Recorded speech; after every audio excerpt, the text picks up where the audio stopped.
Hi, I'm Daniel Andrews, owner and creator of AndrewsFootball.com. To this video, I got the 8th best Super Bowl team of all time.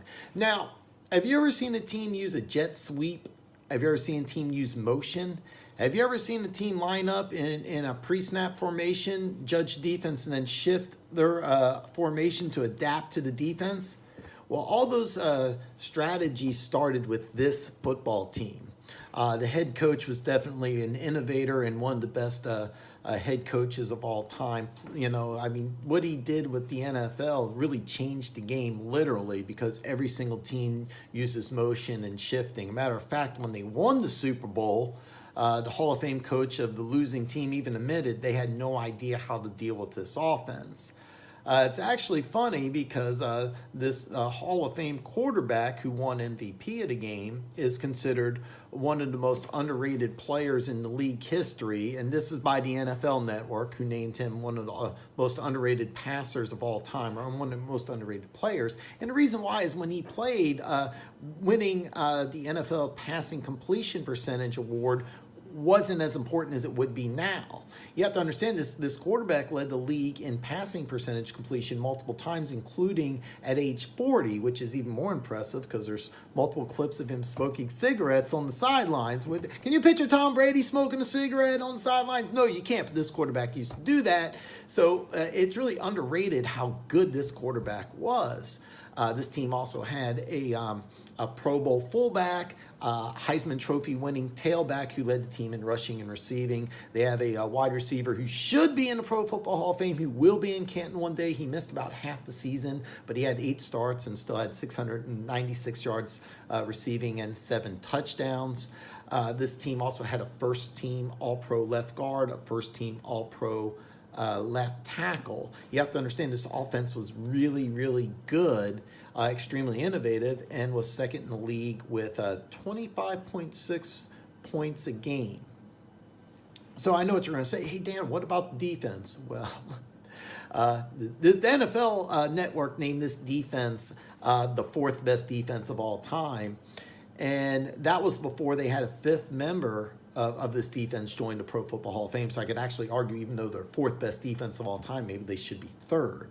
The scary thing is if this team played today, all 5 of these Hall of Famers would be on the defense at all 3 downs. So all 5 of these defensive players could have played multiple positions. They were good at both the run and the pass. I could break down every single one of these 5 Hall of Fame players, and this video would end up going for hours, but ultimately you have a team who in this era, they only played 11 players on the field.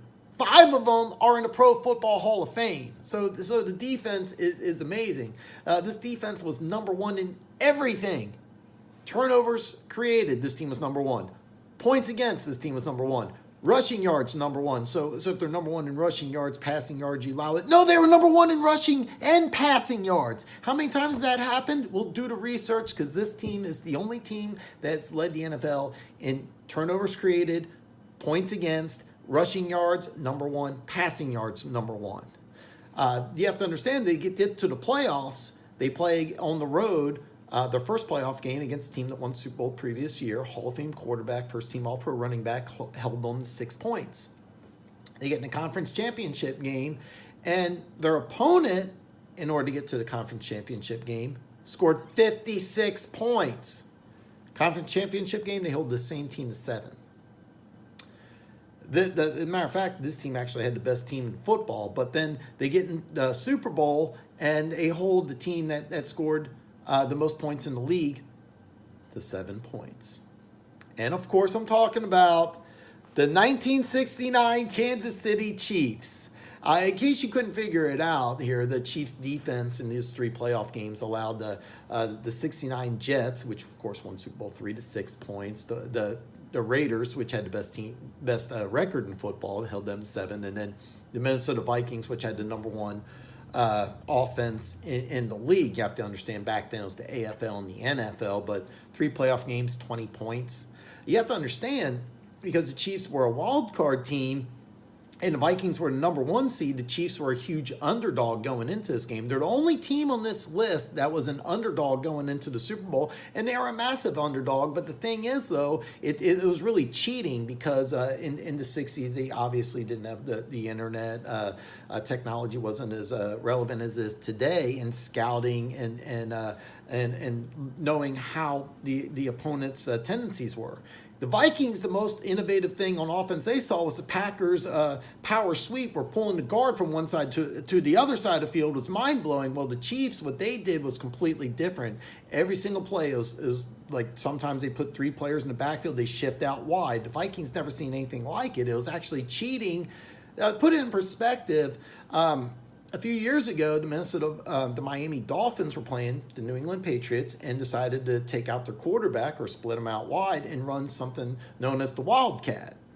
Totally confused the Patriots and Hall of Fame coach Bill Belichick. The Dolphins ended up winning that game. Well, imagine that happened in the Super Bowl. It's the same type of principle. When you have a team that's totally baffled and totally confused, it's easier to beat them. And that was something that Hank Stram was able to do against Hall of Fame coach Bud Grant. You have to understand also the Chiefs scored 23 points against this team. The Minnesota Vikings, 1969 Vikings, were considered one of the greatest defenses of all time, only allowing 9.5 points a game. Now, part of the 23 points was that the Chiefs' great defense ended up creating 5 turnovers. And you have to understand, Len Dawson and Otis Taylor missed significant time in the regular season due to injuries, but they were healthy during the playoffs. Otis Taylor came up big against the Jets and the Raiders, and of course had that iconic 47-yard touchdown reception where he ends up breaking a tackle and then outrunning a defender to score the touchdown. Len Dawson was named Super Bowl MVP. And going up into the Super Bowl, and this is really impressive, is that Len Dawson was named in a federal indictment, a federal probe, and I don't know all the specifics, but he was facing federal jail time in a lawsuit coming up to the Super Bowl. And here you are, you're a massive underdog, you're playing arguably the greatest defense of all time. Oh yeah, you may do 15 years in jail on a crime you didn't commit. Talk about pressure. But Len Dawson, his nickname was Lenny the Cool. So what did he do? He went out and became MVP and won the game. So, that's rather impressive. So I can't emphasize how incredible that Chiefs team is. But would this team beat the 1989 San Francisco 49ers, which was a fantastic team, one of the best teams I've ever seen? Because the 89 Niners were awesome. But here's the thing, and I went back and forth, but here's why I chose the Chiefs as the 8th best Super Bowl team of all time and the 49ers 9th. Hank Stram outwitted Bud Grant, who's in the Pro Football Hall of Fame. Nothing against George Seifert, but he's not in the Pro Football Hall of Fame. This 89 Niners, they're a great team, and it's really hard to downgrade a team by crushing lesser opponents, but they didn't beat a great team. The Chiefs beat 3 great teams. The Chiefs beat 3 great offenses and held them to a combined 20 points. You have to understand that if these two teams were playing on Madden, both these teams would be a 99 overall, so it's really like splitting hairs. But the reason why I went with the Kansas City Chiefs over the 89 Niners is that I'm looking, number one, the Chiefs have one of the greatest defenses of all time. The 69 Kansas City Chiefs defense is, without question, one of the greatest defenses of all time. Neither the 89 Niners offense nor the 89 Niners defense is considered one of the greatest units of all time. They have some of the greatest players of all time on both the offense and the defense, of course, but neither one's considered one of the greatest units of all time. It's considered one of the greatest teams of all time, but not one of the greatest units, while the Kansas City Chiefs defense is, without question, one of the greatest defenses of all time. And my reason is defense wins championships, okay? I think that Hank Stram would have been able to outwit or outsmart or outcoach George Seifert. Choose which one you want to. I think defense, of course, wins championships. And I'm also going to take the team that went through 3 tough games against 3 great offenses in order to win a Super Bowl versus a team just steamrolled weaker opponents. Because if these two teams were to play each other, This would be a dogfight. This would be a tough team. So give me the team that went through the dogfights and won the dogfights. And of course, If you don't agree, let me know and let's let the debate begin. Yeah, by the way, if you haven't noticed, there's this button down there. And BAM! Hit that button. Become one of the greatest people on planet Earth. And until next time.